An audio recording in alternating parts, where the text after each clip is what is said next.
I waited for like the perfect moment in the studio where I was like, I've got a song, and I just played it and got to the end and was like, and Ben was actually the other side of the piano and just stuck his head up and he was like, dude, that's amazing. I was like, yeah? And he was like, yeah. He was like, record it now. And his head went back down again. So I was like, okay, let's go.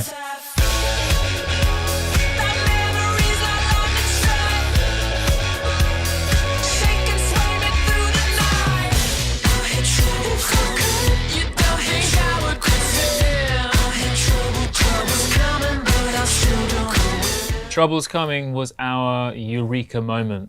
It was the golden ticket to the rest of our album. It only existed as music for a very long time. It didn't have any vocals. But it was a bunch of riffs that went together really well, and we felt had this like dance, kind of heavy-handed Bee Gees. It was like a heavy version of the Bee Gees to us. It was like disco, but it was also very alpha, you know. It was like a pro wrestler trying to toss a salad. We walked away with this music for it, and it took a long time to get the vocal to work over it. I wasn't really sure what I wanted to say, and then the thing that sparked it off was I was on a conversation with a friend, and we were kind of having a sort of joking conversation about giving yourself this rough talk in the mirror, like these sort of get your shit together kind of talks in the mirror. And one of the things I put on my message was I gave my knuckles a run for their money, and we both started laughing, and then I was like, that's the greatest opening line to the song. And from then I kind of knew where I was going to go with it. But yeah, this kind of set the tone for the rest of the record, and it opened our world to this idea of royal blood being in colour.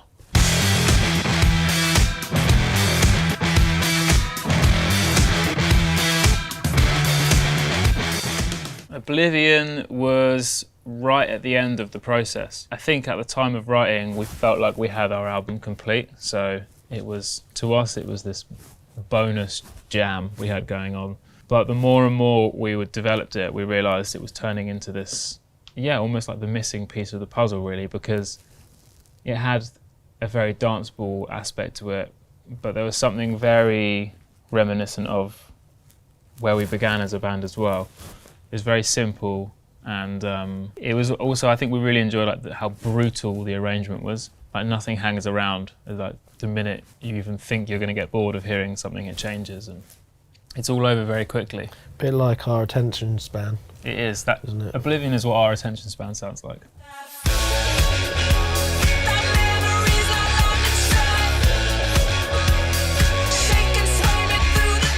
Typhoons was a joy to make. It kind of just came out of nowhere, really. It was like we got struck by lightning. I think at this point of the process it's like we knew the language of our own record, and we knew aesthetically what we were making, and it was like very groove orientated, and it was very, very fast to write. I think it took us like 3 or 4 days, and by the time we got to the end, we were like, okay, the demo's done. Demo sounds great, but maybe we shouldn't really touch it, and we just really left it how it was. I feel like once we had established like where we were going with this album, what we were trying to say and how we wanted to do it, it felt like every song attempt is like bowls, and you're trying to get closer and closer to the target.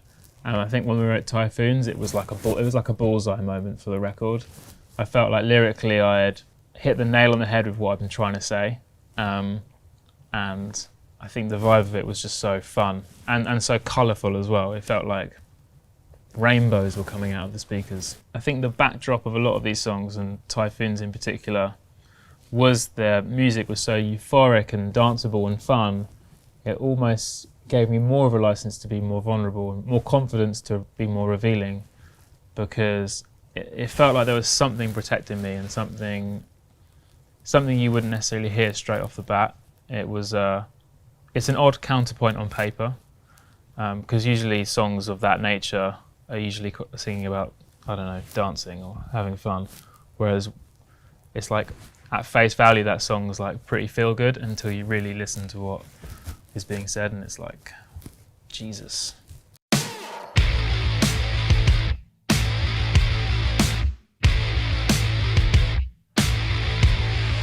And this was one that was started by Benjamin, and his offering was those like the 2 rhythms of the verse.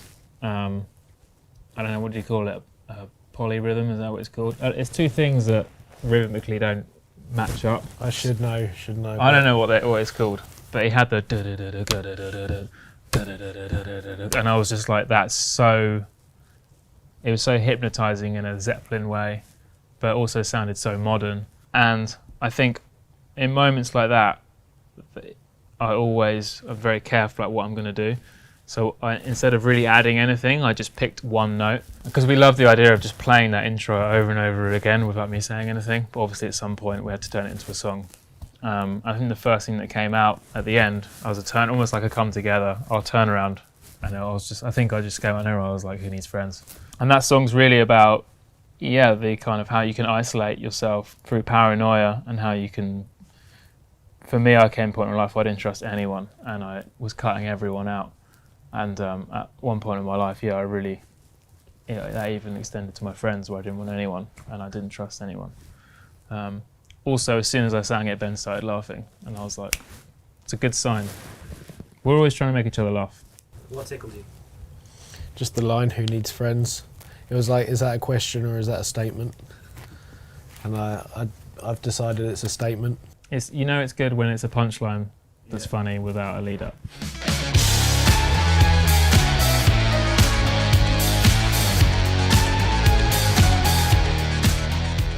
It's the one I reckon that is the most produced.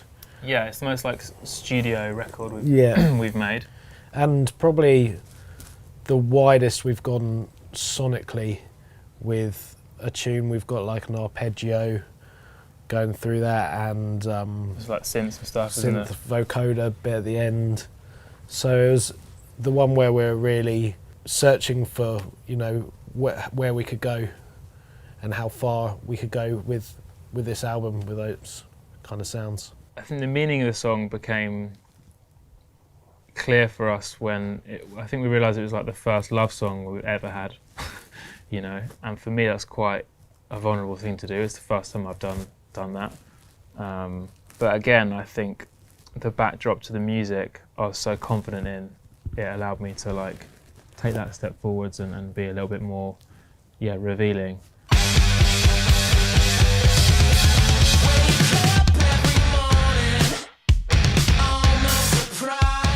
Limbo was written during the first lockdown in England, and the song started at home just on a laptop, and I started making it just out of boredom, like everyone else was bored in that time.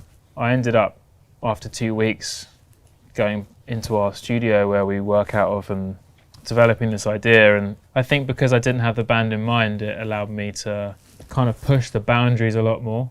And the song's a good example where those limitations disappeared, and it was like, well, what do we sound like when we don't hold ourselves back in any way and don't censor ourselves? And before we knew it, it became this epic tune on the record. It's like 5 minutes long, and it goes on such a journey. And I think the monotony of lockdown and also what it's saying about the monotony of like destructive behaviour as well. That it was almost like I was singing about about those two things like simultaneously. And I think like from a drum perspective as well, it was like the first tune in the process where Ben probably went heavier than he's ever gone before in terms of a drum part. And it created this really cool contrast between the chorus and the verses. In the verses it felt like we were in the Mars Volta. There's something as well like the drive from the studio to my house where every time I'd leave, the sun would be setting, and I'd listen to this demo. I just went over, and I think it had like a big part in the way that sounds as well.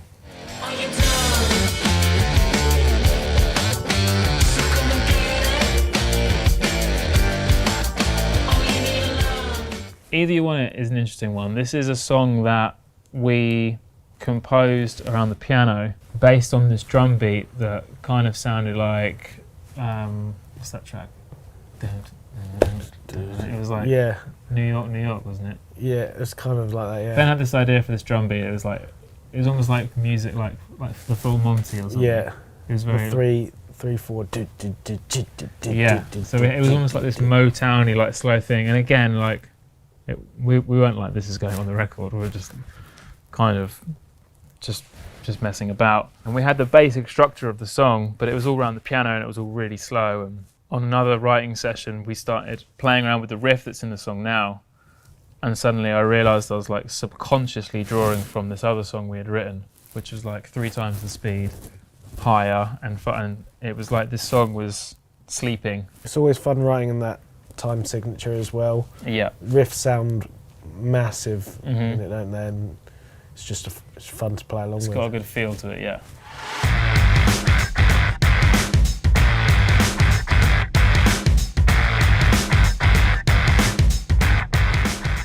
Boilermaker went on the longest journey out of any other song on the record. It started off in a friend's bedroom, mate of mine called Tommy Hill. He's a really good mate of both of us actually, and he had this initial like feel for a drum groove on a track he was working on, and he played it to me, and I was like, is there any way I could just steal the drum beat?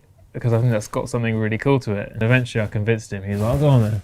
So we started working on this thing together, and I was like, yes, I've got this. Because to me, I'd never heard a song with that beat on it since The Fresh Prince of Bel-Air, and it just had exactly the same swing to it, and I was like, why has no one done this? But that was like enough for me to be excited about, and I showed it to Ben, and then as soon as Ben started playing it for real, it was turning into this like bully of a song. So we had this really like sophisticated sounding demo, and having toured extensively with Queens of the Stone Age and become like really good friends with everyone, and including the Desert Sessions, which I was lucky enough to go and feature on. Working with Josh Hommy just seemed like, it was, looking back, it was just very natural progression. Yeah, so Josh Hommy produced this track, and it was just an amazing experience.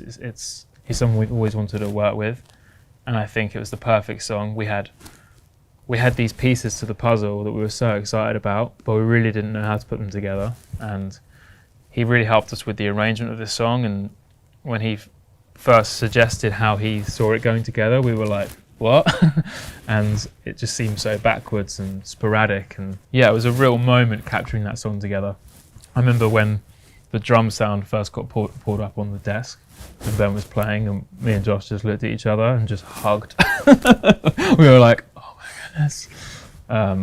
so, and it's funny, you know, there was a long gap between making that song and Troubles Coming, where like my life obviously like changed quite a lot, but this song just, it lived on the record so effortlessly. Boilermaker lyrically is kinds of the shameful things that you want to forget in the morning, and about things you said. A Boilermaker is a disgusting drink. I think it's whiskey and beer together. And I think, yeah, there's many nights where I've had empty Boilermakers and woken up in the morning and thought, and thinking of the kind of arrogant and gross things that were said by everyone. It's not to be literal about it, but it was like, there was a point in my life where I did feel like I had a head like a cocktail shaker.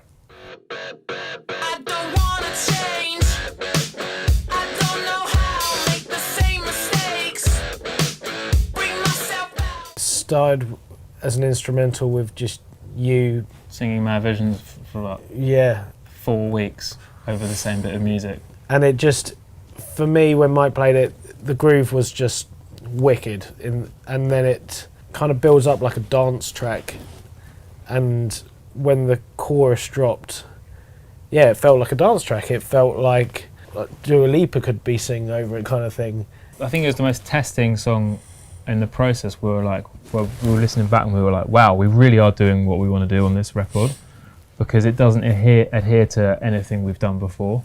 And I would say a purist rock fan or someone that is strictly listening to rock, I was like, they're gonna fucking hate this.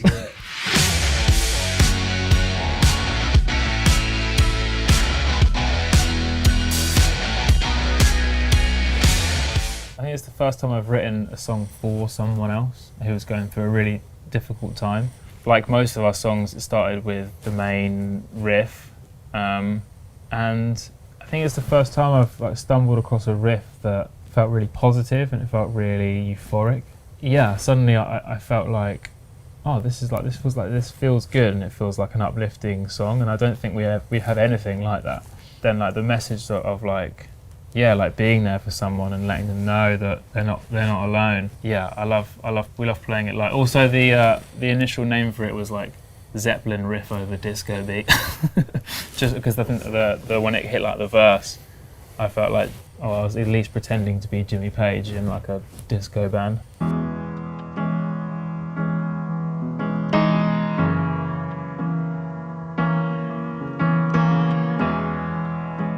All we have now is performed by a man called Jerry, and he's actually the secret third member of the band. He hated the song He as well. hated it at first.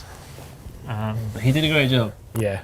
Then we had to re-record it though. We had to re-record it, yeah.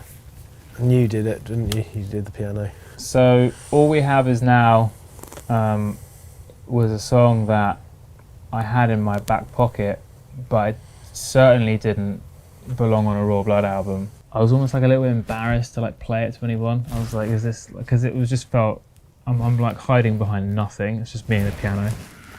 And I waited for like the perfect moment in the studio where I was like, I've got a song, and I just played it and got to the end and was like, and Ben was actually the other side of the piano and just stuck his head up and he was like, dude, that's amazing. I was like, yeah? And he was like, yeah. He was like, record it now. And his head went back down again. So I was like, okay, let's go. So we just literally there and then recorded it, and we didn't even mix it. We just were like, cool, and rapped on it. And when it got to the end of the process from putting the album together, Ben was like, that song has to go on the album. It won't be heard if we don't put it out. And I think we've always wanted to have a track like that on one of our records, but I don't feel like we ever had the right song. And yeah, it just felt like the best way to wrap up the end of the party, you know, and yeah, like lift up the mask for a minute.